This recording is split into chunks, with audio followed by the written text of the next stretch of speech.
like a bad way to live your life. Well, scared. If Scared you of didn't the get bad burnt by thing. fire, you'd be playing with it, mate. As simple as that. There has to But be. do you not believe because of the love of and the good things? Why We would do. it be It's a balance. the No. negative? Do you respect your father or do you fear your father? I respect it. Right. There's some people who fear their father, correct? Yes. But you know that it's a mishmash until somebody goes And one in a way. sense, you can get respect from fear in some senses as well. Look, man is only motivated by punishment or reward, I believe. You give him something for doing something, I think they started. threaten him with something. For example, don't park on red lines or you're going to get your car towed. You'll be motivated by it. Why you don't want to lose your car? Park on red lines. Otherwise, why are they telling you not to park on red lines? Is that not a fearful way to live your life? Is it No, not like, you're not basically... not at all. Why? Because that's what motivates people. Some people say, look, don't park on red lines because you're going to cause a parking hazard and cars might hit you and this, that, the other, and you're going to cause problem people crossing the road. Don't park there, please. And they'll still park there. And I just go fuck you and continue parking. Right. If you park there, we're going to tow your car. Yeah? Done. You're not going to park there. Either one, because you're conscientious about other people. Everyone's going to park there. No one's going to care about other people crossing the road. Because people are selfish. But when you think your car's going to get towed, you ain't parking there. Yeah? Sure. What's motivated you? Punishment. The fear of punishment. Yeah? If you say, don't park here, we'll give you a £10 voucher to go shopping in WH It's a Smith. reward. Punishment. You wouldn't park there. The carrot and the stick. Right, Allahu Akbar. My daughters, if I want to punish them, or if I want to get them to do something, I can say, look, if you don't do such and such, you will have your 5 minutes, because they have 5-minute kind of recreation before they go to sleep. You don't get your 5 minutes tonight. Yeah? Or I could say, do this thing and I'll take you to shop, buy you an ice cream. Or I can say, do this thing and I'll buy you an ice cream, yeah, and you'll still get your 5 minutes later. But then what if you use the parking argument? Then? What if the guy does park there, there's no parking tickets and there's no reward? So let's say there's a neutral existence for his parking, right? What if then he does see himself cause an accident and in his mind he learns, wow, I parked there, I caused that car to overtake for an accident thing, and he learns... No, he might just say that. No, he'll believe that's just coincidence and next time that might not happen. If he's in a rush, he might do the same thing. So what it is, people are motivated by these things. So our Creator has done a brilliant thing.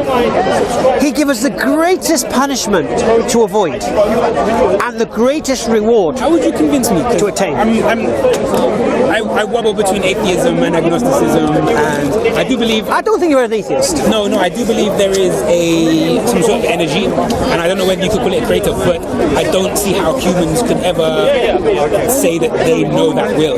Okay. That's the problem. That's the disconnect. See, this is the Sarah classic straw man argument, right? Nobody says they know. I, as a Muslim, do not say it's fact. I know this, I know that. I can't say that. Is there a creation myth in Islam? No, you're missing the point. I can believe it. Yeah? And that belief could be true or could be false. You believe it's correct? No, I believe, of course I believe it, but I can't say it's a fact. I can say it, but I can believe it's a fact based on my reasoning, reflection, contemplation, but I can't prove to you it's a fact. And whether you believe it or not is irrelevant. Yes. If I want you to believe... But according to your beliefs, it's not. I will suffer if I'm... No, right. So, what I would do then is to show you my reasons why I believe and question what do you think about these reasons. Now, you might have a different criteria for evidence. So your criteria for evidence is, I want to see God. I want to see God. The flaming angel Gabriel comes here. Well, yeah. You best But believe then, if the flaming angel Gabriel came here, what would happen? Why wouldn't God? Why wouldn't he speak to everyone congruently? Why would he speak to one guy? All right. Why would he reveal to a man? Okay. If God spoke to everybody, where's the free will? Why is free will important? Because that's the whole point. That's what we believe as Muslims. God. See, I'll tell you why. Because angels, we believe as Muslims. I'll tell you the basic about Islam. Are you filming? All right. Angels, they don't have free will. We believe as Muslims. Okay. They do the will of God as they're told. God wants man to choose to do the will of God. But he doesn't. Why does he want to need that? Then you have to go inside the mind of God. I don't know. But if you're saying that he wants that, then there must be. You're essentially asserting that you know that to be. No. We know that because God. Sorry, we believe that because God has told us that. Yeah, I did not create man and jinn except to worship me. Yeah, that's what God says. So we roll with that. So God wants you to believe in God. I I can't roll with it. That's where Why? you lose me then. Because if you're saying, I can understand the thing that angels don't have free will, therefore he wanted to try something else. He wanted humans. No, he wanted human beings. He wanted to give them free will, and to get them choose to recognize him, because angels have to recognize him. Doesn't that seem a bit like capricious or a bit? No. It just seems like if it was God, he wouldn't really mind what was going on. He would just be. I mean, do you care if you step on an ant, kind of thing? You know, that kind of argument. No. But what I'm saying, but God has created man to be on the earth. He's given this man free will, so he's different from the angels. Yeah, this is why we believe as Muslims that man can be higher than the angels and lower than the animals. Yeah, we believe that. I think your logic is flawless if you accept the basic premises. No, but if you, right. It's flawless. If we agree with that, the angels, the God thing, then whatever you're saying, I just agree with. Well, you don't have to agree with that, because Christians might say something also.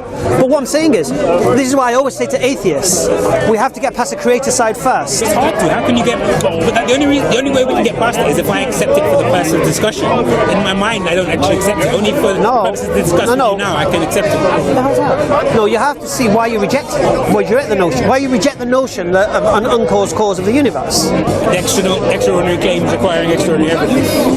And like you say, the level of evidence that I've seen or I've been. No, but your evidence is subjective, isn't it? What do you base your evidence on?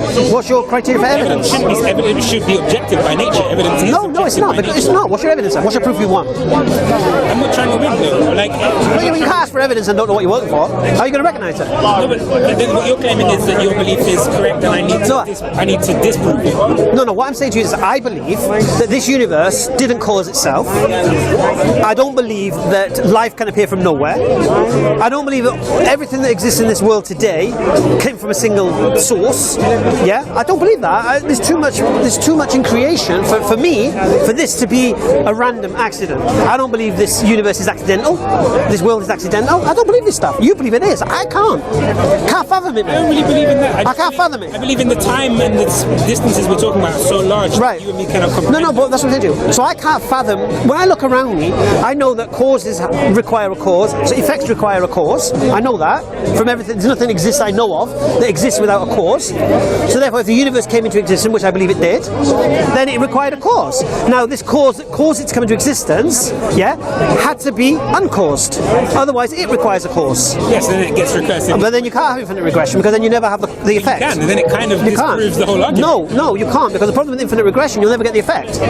You need to have a start point. No, but that kind of what's the word? You're discounting stuff like temporal difference. You're discounting other. No. We're talking about this. If everything requires a grandfather paradox, you're talking about basically. You can't go back in time to your grandfather because you would have never existed. That's an infinite regression. It goes back and back. That's a very good example of it. But I'm using the one about the firing the gun, for example. You've heard that one, isn't it? No. Where someone needs to take a shot. Sniper needs to take a shot. Before he can take a shot, he needs to take permission to take the shot. Yeah? So say Sergeant can take the shot. Sergeant needs to take permission before he can give permission. So he tries to get permission. Chain of command. All the way back. And if there's never someone who says yeah. But there is, the buck stops here. It has to stop somewhere. With the president. So wherever it stops, has to be uncaused, isn't it? Has to be. Otherwise it requires a cause. I don't think the logic is correct. Well, according to Stephen Hawking, that's the logic. I need to read more about that too. Read it. Stephen Hawking, Lawrence Krauss, Richard Dawkins, Albert Einstein, they all say that there has to be an uncaused cause. What that is, we don't know. Yeah, well, what's the music about? Come on, you got your wheels. I feel like you're a lot more prepared to be filmed than have a discussion. Say again, sorry. I feel like you're a lot more prepared to be filmed. You know why? Because a lot of the times in this park here, the people I'm speaking to is a waste of time. But the points we're making resonate around the world. Yes. So if it wasn't for YouTube, I wouldn't come here. Because most people here are bonkers. So only because it's then given to only because your arguments can then be spread to Allahu Akbar. So the arguments I use, the refutations I put forward, so I have people all around the world who are using my arguments, using my standards, using my refutations. And if it wasn't for them, I wouldn't do this. Because here, most people are bonkers. Like I said, you seem rational, alhamdulillah. Marshall seemed a bit excitable. No, he was standing by himself. You know how it gets when. No, but this is the park as well. He doesn't do that weekly. That's probably like probably a one-off for him. A lot of people who come here, they think they've got see, here's the thing about the park, yeah? People are opinionated. They come in with their opinions firmly, yeah? And we're here to break them. That's it. All challenge, and we're opinionated. Are you willing to have your opinions broken? Challenge it, bring it. If I could come to you with some sort of logical argument that somehow, disproved Islam or cracked, bring as you like. Would you accept it or would you? Bring what you like. What are you going to prove? I have nothing, but no. Look, what's my belief based on? The Quran is the word of God. Yeah, and my belief is based on Muhammad, peace and blessing be upon him. Yeah, is a messenger of God. But just practically, how can you not accept that the book itself was inscribed by men? I mean, wherever the word came from, it was inscribed. How can you not accept that they would have some sort of motive, or how can it be them perfect? It becomes imperfect by definition. Okay, here's what you got to understand. In the time of the Prophet Muhammad sallallahu, he was an illiterate man according to his enemies, and the greatest poets, Arabic poets, have ever lived at the time, right? They were sent by the Quraysh, the pagans, to find out where's he getting this information from. Because this guy's illiterate, man. Where's he coming from with this? How is he blazing with Arabic poetry that we've never heard before? So whoever knows Arabic is these guys, and the Quran is poetry. You know that. They're a fit judge to say that really there's only one source. What I'm saying is, the Quran is poetry. You know that. So, for example, yeah, I think it's a beautiful book. No, but I'll give you an example. The Bible, I think, also is the King James Bible is I'll give you. Let me give you an example of the poetry. Let me give you an example of the poetry. When the Prophet Muhammad was asked, "Who is God? What's the nature of God?" This is what he responded. Yeah. A'udhu billahi minash shaitanir rajim. Bismillahir rahmanir rahim. Qul huwallahu ahad. Allahus samad. Lam yalid wa lam yulad wa lam yakul lahu kufuwan ahad. Yeah. No, sounds nice. Right. Say He is Allah, the one, the only, the eternal, the self-sufficient master whom all creatures needs. He begets not, nor is he begotten, and there is nothing that can be compared with him. Beautiful, subhanallah. So these are the verses of the Quran. Now all the Quran is poetry. All right. So these Arab poets go to find out where is he getting these words from. This was their response. He's a madman, right? He's a madman, gibberish. Epileptic, all these kind of theories. But the words he's coming out with is not gibberish. No madman could come out with this coherent, these words. It's impossible. So then they said, he's a liar. He's pretending an angel is revealing to him. But then the second question is, where's he getting the words from again? And also, we've known this man for 40 years. We know him as Al-Amin, the truthful. We know he's never to lie. We know his character. We know he's the most trustworthy person here. Why would he start lying now? His uncles were the custodians of the Kaaba. Why did any men lie for any reason? No. Personal gain. What is it? Personal gain. So listen, personal gain. What? Power, money, status. All right. Married to the richest woman in Mecca. So he didn't need money. Yeah. Right? His uncles were the custodians. Before Islam. Was revealed to him. Yeah. Why would you do this? He was already married to Khadija. Before revelation. Yes. Yeah. So he's married to the richest woman in Mecca. So we know money's not his motivation. Was he illiterate, or is that just a claim? His enemies knew he was illiterate. They questioned it. Yeah. When you say illiterate, we're not talking about couldn't maybe write cat and dog or whatever in whatever language they use. What we're talking about. He's not a poet. He's not a poet. All right. This is what we're talking about. Literate. I can write, but I can write a book or a sonnet. Right. So he's married to the richest woman in Mecca. Yeah. His uncles are the custodians of the Kaaba, meaning they're in the height of status. So he's got status. All right. What was I say? Money, status. What was the other one? Women. No, women comes with money and power. Yeah, I think that's just a side thing. So what happened what did he have to do? I'm going to take my mic off now. Hamza, the brother on this side. It's first time here. Oh, mashallah. Very nice to meet you, my brother. Mashallah. Alhamdulillah. I like what you did. Right. So so when he had to imagine the scenario. You're in a city called Mecca. What is this city, Mecca? It's a big trading outpost, yeah, with the Kaaba, the box, yeah, the black box, and all the neighbouring tribes would bring their gods to be worshipped there, yeah. So it was a pagan Pagan, yeah. And when they were there, they, obviously the Quraysh who run the place were merchants, so they would trade with the pilgrims. That's how they made their money. In fact, there was a very good reason for allowing paganism. For there to be a belief where people came to, because then you can sell things. Yeah, you make a dough with them. All right. So this is one of the objections they had. How can we replace all these gods with one god?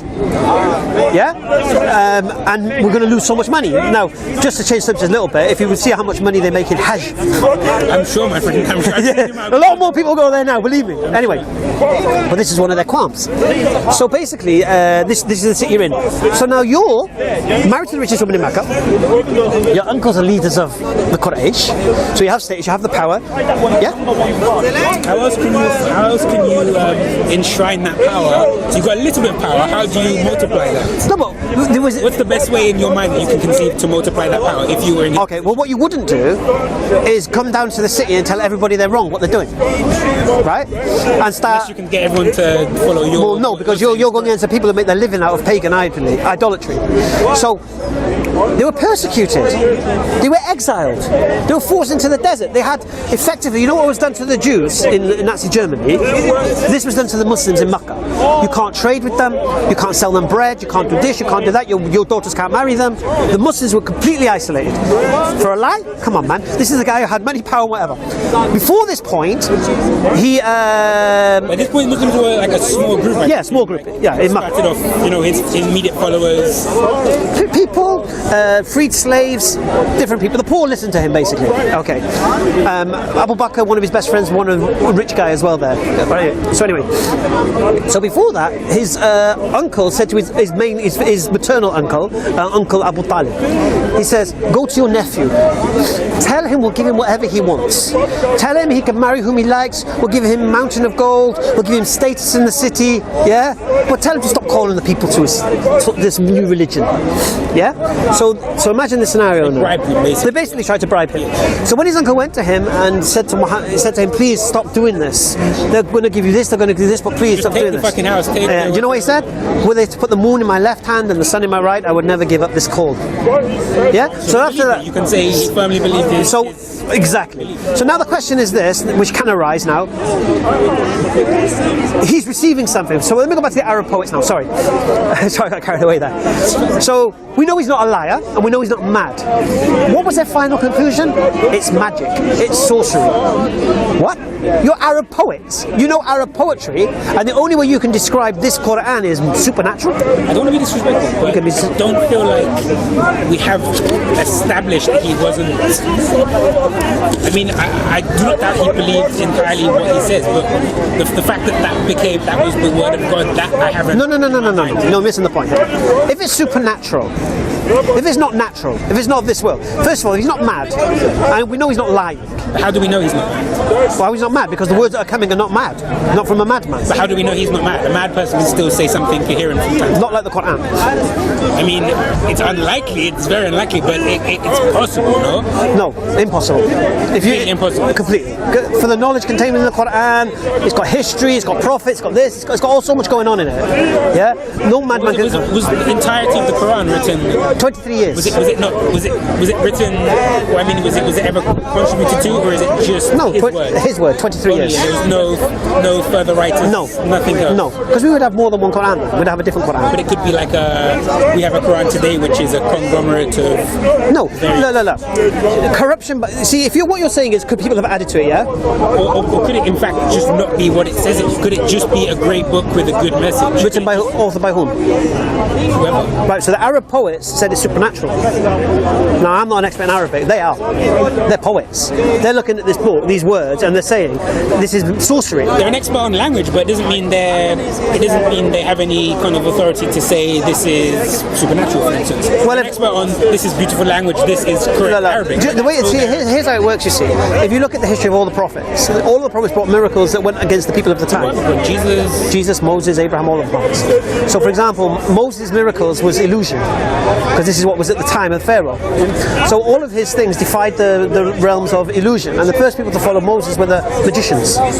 When they bear witness, this guy is who he claims to be, because we can't do this. This is something else. Okay, and Jesus was healing and medicine and healing the cataracts and curing the leper and all of this thing. This defied the medics. These are the first people to follow him. They said he's doing things beyond. And the same with Muhammad sallallahu alaihi wasallam. What he did, his miracle was poetry. Was it Arabic poetry? The Quran. See, the difference between Interesting. I didn't know that. yeah, I didn't know that. the miracles of all the prophets, if you look, are temporary.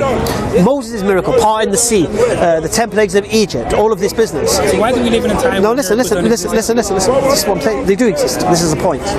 So, in the time of Moses, the miracles were what? Parting the sea. Why? Because those miracles were meant to be seen by the people of that time. That's what they needed to see. To believe who he was. Then he died. Yeah? Then the people corrupt the message. So Jesus comes, and his miracle was meant to be seen by the people of his time. Because I've watched TV programs where it says there's miracles of Jesus. And they walk on water and they turn water to vodka, coffee, whatever. They do all the miracles now. Right? It doesn't prove anything now. Back then, it proved something. Now, it's not. Parlor tricks. Right. Which tells you, because these miracles were done in time, that they were only meant to be seen by the people of that time to convince the people of that time that messenger was who he claimed to be. So my problem is when people at this time are following a message from that time, Right. on the basis of evidence, Right. No, No, because the evidence that I'm following today is the same evidence that people followed 1400 years ago, the Quran. So, but the miracles you claim, for instance, are in the No, but the Quran is the miracle. That's the point. miracle of language. Miracle, yes. Of A language. miracle, yes. Of Arabic. Miracle of language, guidance, all of this. I haven't read it, but I'm No. going to assume that they were correct. No, what I'm saying to you is this. The reason people became Muslim 1400 years ago was why? The Quran. Just as people became Christians when they watched Jesus do these things. For the hadith of all of these things, this was the first. The Quran, yeah, of course. Iqra bismi rabbika alladhi khalaq. Read in the name of thy Lord. This was the first thing said to the Prophet Muhammad sallallahu alaihi wasallam. This is why people started to follow him, because what he was saying. This is supernatural. This is something else. All right. So, 1400 years ago, they became Muslims and followed Muhammad sallallahu alaihi wasallam because of the Quran. I became Muslim because of the Quran. The miracle is here. The miracle cannot be destroyed. You can burn every Quran. There's millions of people that have memorized it. There are people who can show you their memorization goes back to the Prophet. He learnt it from him, learnt it from him, learnt it from him, learnt it from him, learnt it from him. All the way back. Like the recounting of stories. Yeah. No, but here's the thing, you see, with Chinese whisper, it changes. That doesn't change, that's the point. This is oral, but it's not changed, right? This is one amazing thing. And corruption, by definition, it spreads. So, if you look at Christianity, we have so many different Bibles today, with this verse, that verse. Most of them just like write off the Old Testament. Oh, we don't believe that anymore. No, even within the New Testament, this verse is not there, added later. The manuscripts you can see different, yeah? In the Quran, we have one Quran. The Shia have the same Quran as we have. Yeah? Everyone has the same Quran. So you're Sunni. Yes. A Shia is going to hell. That's not for me to say. But according to the general Sunni, Okay. It depends on what they say. If they believe there was a prophet after Muhammad, then of course. Is that what they believe? If they do, I don't know. I don't know. Some do. I'm ignorant. Some do. A lot of Shia are probably Shia because of family and whatever. To be honest with you, I'm not into this inter-Muslim thing. Yeah. But if we go back to the whole Pascal's wager of basically, if you don't believe you're going to hellfire, so it makes logical sense. That's a conversation I would have with a Shia Muslim. But I'll be honest with you, I don't like debates with Muslims. I don't like dividing us in that manner. I don't like to. You know why? Because I'm not an authority on Islam either, in that sense, to have the knowledge to even go that deep. There are people who've done that. Go on YouTube, you'll see the debates. But you see how you like the way you don't like to distinguish it. You'd maybe see them as a brother. You'd see them as a fellow Muslim, right? I see you as a fellow human being. So all of the religious divisions to me are just unnecessary. No. This is the point. You see, religion has to connect to God. Yeah, that's what religion is. It should connect to God. Otherwise, it's some. Well, like for example, Buddhism isn't a religion. Yeah, it's a philosophy. Yeah. Christianity is a religion because it connects to God. Sikhism is a religion, it connects to God. Judaism is a religion. No, Taoism is philosophy. Yeah. There's only like 4 or 5 religions that connect to God. In reality. These Abrahamic religions, or is there? You got the Abrahamic religions. You got Sikhism, which is not Abrahamic. Yeah. Hinduism to a point, all right. But again, I'm not an expert in Sikhism or Hinduism, so I don't really go too deep in it. Yeah, I don't have an issue with it. If they want to believe what they believe, I know a lot of Sikhism is based on adhering to what your family say. I've spoken to Sikhs who said to me, as long as if you're a Muslim, just be a good Muslim. If you're a Christian, just be a good Christian. That's what I've seen from the Sikhs. Yeah, I have no issue with them, no problem with them. But the point about religion is to connect to God. So if we make the claim as Muslims, I had this conversation the other day with a Baha'i, and basically, we as Muslims have a claim for salvation in what we believe, and a Christian has his claim in what he believes. Funny enough, and they're mutually exclusive, more or less. They can't reconcile them. They can't. You can't reconcile so them. So if one of you is correct, the other is incorrect. Of course. By default, we'll go to of course. So Christians believe Muslims are going to hell. Muslims believe the same. So that's a large portion of the world there that will then go to hell. Yes. And most people. But don't get me wrong. Most people are religious because where they're born, because you're. Yeah, but don't get me wrong. Protestants don't believe Catholics are Christians. Agree. So that's like the Sunni Shia argument in Christianity. Yeah, but Catholics came first. That's a funny thing. It's primacy give legitimacy. Yeah, exactly. So here's the thing. Well, I lost my track of thought now. No. So No one else can manage. hey, how you doing, my brother? Assalamu alaikum. Yeah. So going back to the divide. So going back to the Christian story. So they have this belief of Jesus had to die for your sins. That's this geezer's banging on about. Yeah. So this is their belief. Okay. So now we have to question that belief and what's the reasons for such a belief. Now they believe Jesus died for their sins because the Bible says so. Why do you believe the Bible? Bible says because the Bible's the word of God. Why do you believe the Bible's the word of God? Oh, because it says in this particular verse. That's got nothing to do. And then you go down into the. No, you have to. You have to drill down. You have to drill down. You have to. But for someone like me, I don't need to. I can just look at it from a logical point of view and say that how many Christians are there? 1 billion Christians, 1 billion Muslims, roughly. So, like, God will send those Christians to hell according to your belief. No, it doesn't say that either. No, but according to Islam, if that Christian has not heard of Islam, if they've heard of Islam here in the park, that's different. And they reject Islam, they're going to hell. Yeah, that's their bed. That's their bed. And a Christian believes the same. If we reject Jesus was our salvation, but you see we're going to hell. Like me, how then all of religion becomes problematic because of the. No. First thing you have to establish, this is what I first established before I became a Muslim, is that a creator exists. But I don't believe in man-made religion. I think it could exist. I don't know. No. Sure. I think it could exist. What I believed. I believed at one point. Well, I didn't really believe as such. I never believed in God at all. I didn't even think about it. When I became to the idea of God existing, I accepted that there's a creator. You know, like I said about creation and all this, but I don't believe in religion. Right? Exactly what you said. Yeah, you believe in this kind of energy thing, creator, whatever thing. Yeah. But you don't believe in how personal and man-made and yes. Yeah, right. I was there. So then I challenged the claims made by the people saying they had a connection to this creator.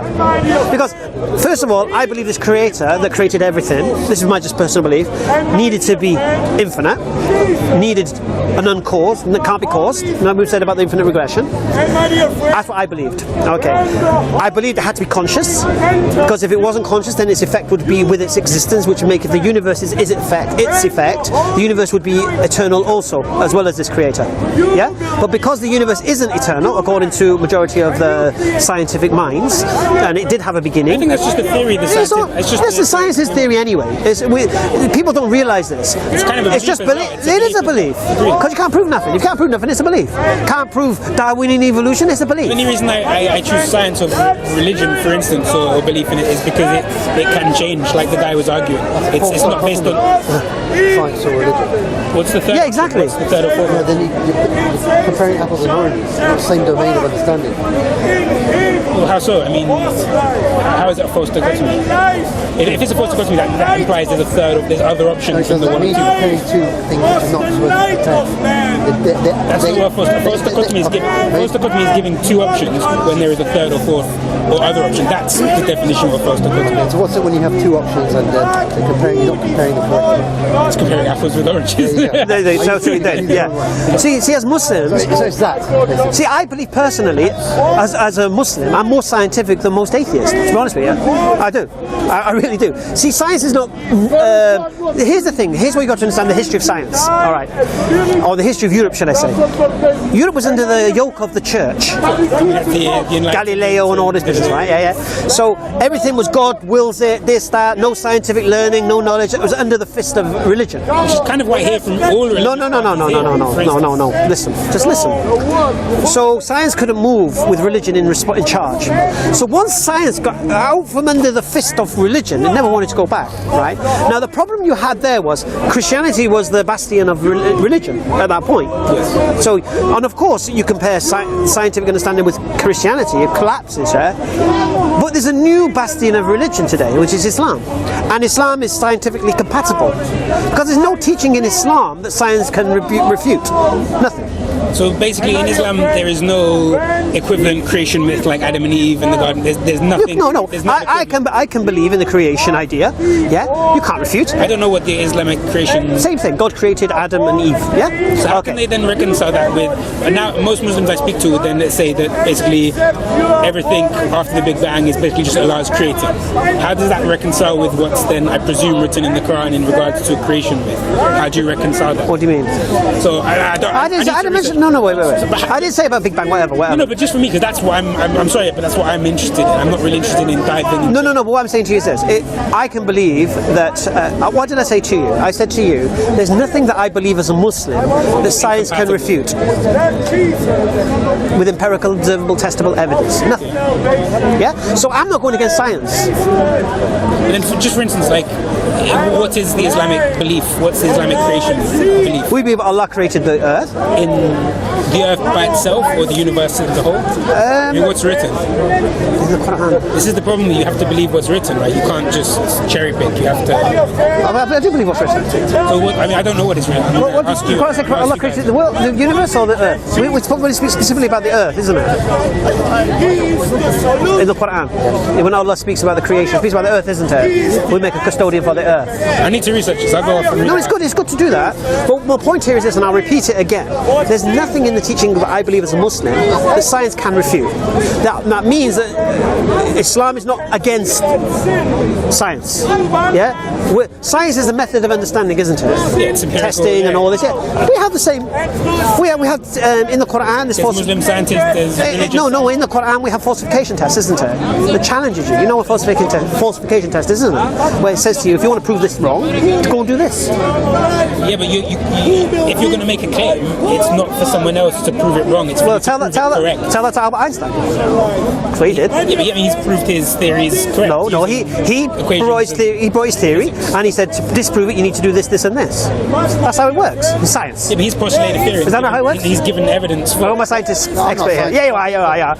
Is that not He's the apples and pears. No, but that's how it works. Yeah, please, can you stop saying things? Don't ask me. I like to say it as well, but it's not always. No. But here's the thing, you see. Einstein believed in God. Yeah, exactly. He did recognise him in different domains. Are we going to pray? I'm just thinking we need to pray. Should we go and join the Salah? You shall never die. And your friend, You guys